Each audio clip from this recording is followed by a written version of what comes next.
Welcome on board. We have with us Arun Ramchandani, the Executive VP and Head Defence at L&T, joining in on the show right now. Arun, great to have you today on ET Now. You know, it's really been all about defence, right? All throughout the year, be it in the markets or outside. But tell me, L&T's defence journey started in the mid-80s, way before the defence sector, opened up to the private sector. You're also one of the leaders in the Industry 4.0 adoption as well. Tell me, what's been the journey like? What have been some of the milestones? And where do you think is the potential now for the sector, say, in the next 2 to 5 years? Good morning. And, very right. The sector has evolved over the years from where we started to where we are today. Post 2001, the sector really opened up for the private industry. And today, the domestic production is, moving north of 1 lakh crores. That's purely domestic production from the defense industry here. And private participation has grown significantly.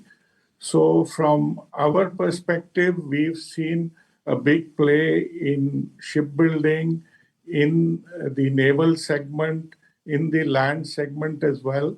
And of course, we are looking at aerospace as another potential growth engine for us. Let me be upfront and address a concern which markets currently are grappling with, which is that what could be the importance of a central election cycle when it comes to defense orders. The fear in the market is that, okay, right now the order book is looking good, but in case there is a change of government policy, change of government, the policies could change, there could be a huge risk. What's been your past experience? So I think the wheels of change which have been put in motion probably are irreversible. So we don't anticipate any change in government policy per se. The focus on domestic defense production has been very strong. A lot of enablers in terms of policy initiatives, in terms of various initiatives to bring in the smaller scale industry, to bring in startups. All of that have been in place. And in our view, these are irreversible steps. So I don't really see any kind of rollback on the policy front. The thrust on self-reliance is something that today the world recognizes, and India has embarked on that path. And to me, it's a path of no return. We will move forward on this. And really, government shifts don't really bother us to any kind of significant effect. Right now we're looking at, and just over the weekend, there were those 3 projects for manufacturing aircraft carriers as well, which, got the go-ahead, right? The 3 mega defense projects, 1.4 lakh crore rupees is the sum which is being touted. Tell me, what share of this growing pie can L&T Defence hope to garner, say, in the next 2 to 3 years? I mean, how much more can your order book grow from what it's currently at? Are we looking at a 2x, 3x, or many-fold sizable increase? So when we embarked on this financial year, we took a target of growing our order book by about 1.5 times. By the end of the year, we are on track to do that.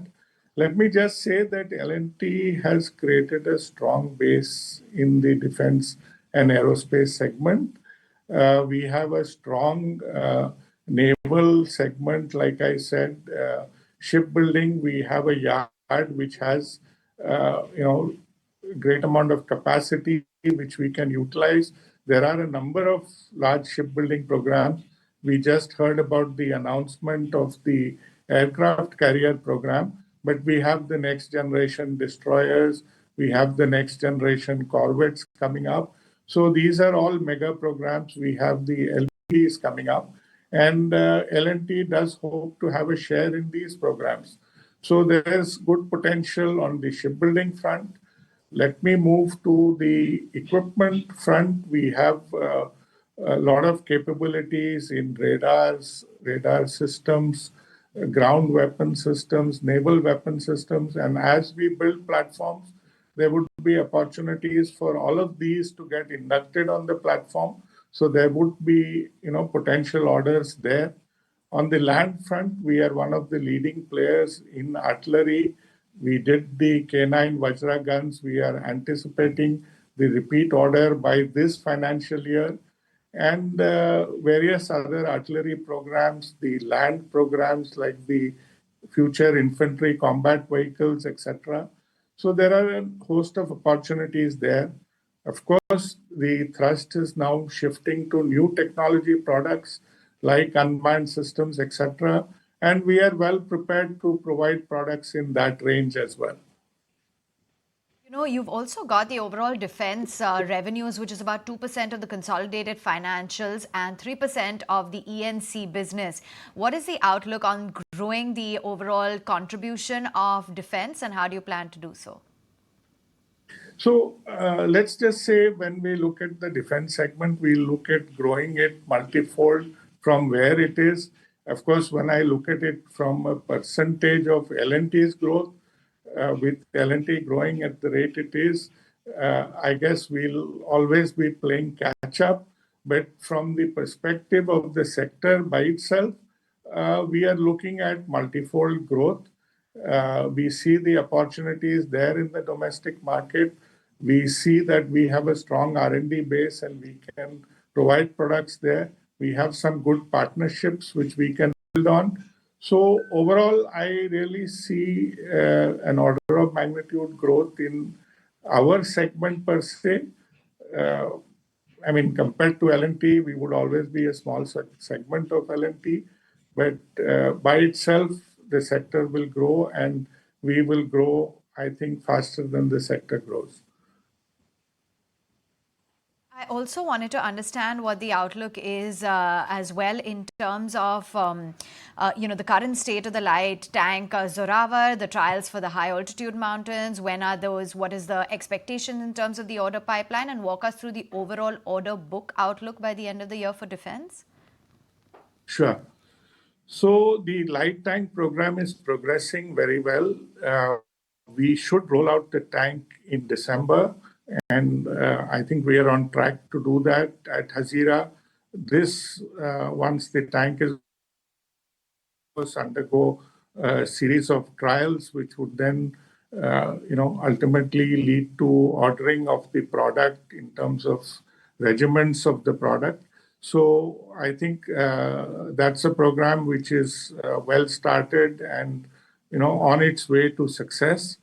Looking at our order book this year, we are doing, the modular bridge systems. We have new orders in the Akash ground systems. We are looking for the K9 Vajra repeat, which are the self-propelled howitzers, and of course the high power radar program for the Air Force.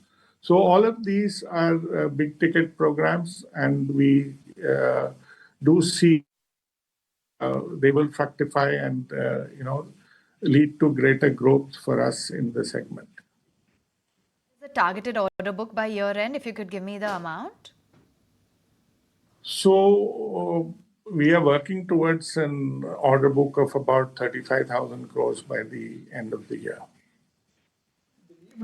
Arun, that the defense orders, the order book looks big, largely because of the cycle, which is that when orders they come, the booking is done upfront, but the execution cycle is minimum 7 to 10 years.